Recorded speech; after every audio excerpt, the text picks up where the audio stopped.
I am making this point because if the instrument giving birth to this panel of inquiry is not given to me or is not published for the public to see, there would be a reasonable basis to question the legality, the propriety of this panel of inquiry.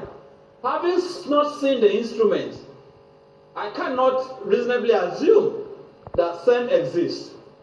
I want to believe that the governor knows what is supposed to be done. The governor has an attorney general to advise him. So it is not for me to say that the governor is not aware. Of course the governor is aware. So the point is this: where is the instrument, particularly when the governor is now saying that the terms of reference of the original panel has now been expanded to include the Lekki Toll Gate incident? If there is an instrument that has given birth to this panel and has given that panel this jurisdiction, not only Nigeria, the media also has an obligation to demand and request that this instrument be published so that the panel will not be dissipating energy and public funds, and at the end of the day, the question will arise whether there was actually a commission or a tribunal of inquiry in the eyes of the law. So having not seen the instrument, for me to now appear before this tribunal, this panel, to make representations on behalf of victims or clients or personally regarding the incident that has happened, how will I know that this are actually the terms of reference of this panel of inquiry? I have not seen the terms of reference beyond the omnibus generic statements credited to the governor of Lagos State.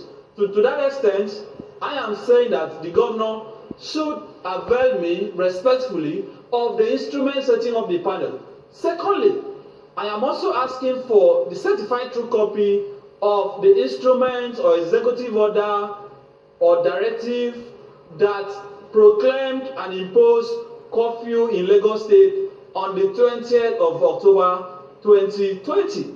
Recall that the governor had earlier announced that the curfew was going to come into effect by 4 p.m. But before that time, he realized that that time was not practicable. People needed sufficient time to return to their offices. My law firm, for example, we close by 6 p.m. daily, minimum. That's the earliest time that we close. And that applies to many organizations in Lagos State. So the governor, having realized that 4 p.m. was not practicable, extended the time to 9 p.m. Now, the soldiers invaded Lekki Toll Gate at about 6:50 p.m. from multiple records.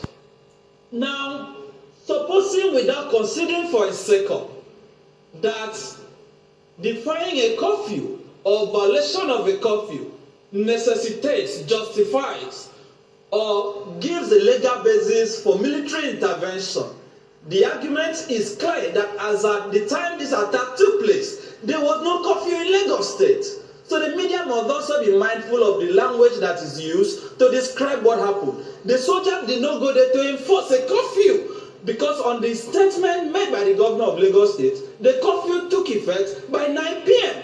So in the eyes of the law, it cannot be said that there was a violation of what never existed, which is why I am calling and demanding that the governor of Lagos State should avail me of the certified true copy of the instrument or the executive order by which this curfew was imposed. This is important for evidential purpose. This is important for transparency. This is also important for me to be able to build a case before the tribunal. And lastly, I am also saying, sir, that having publicly admitted, contrary to earlier insinuations on social media, that the closed-circuit television footage or records are still intact and were not removed, as earlier speculated, why not publish this? I do not understand why the governor had to say on CNN that the panel will be availed of it.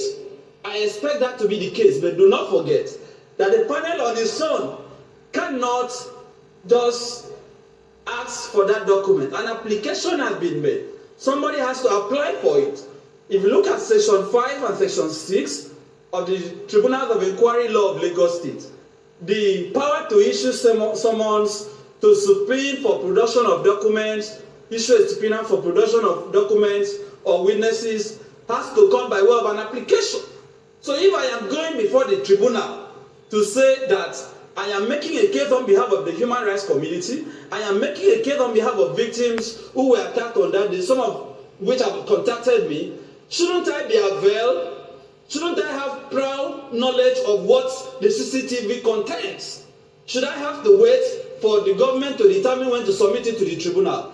In law, this is what we call discovery. Before commencement of trial, a litigant has the right to say that the other party should avail him documents, evidence in his possession to help him and aid him in presenting his case. So I do not think that it will prejudice the work of the tribunal for the CCTV cameras or records to be disclosed. As a matter of fact, the public should see it before the panel begins to see it. Anyway, sorry to interrupt you, but at this point, let's take a few minutes to have a look at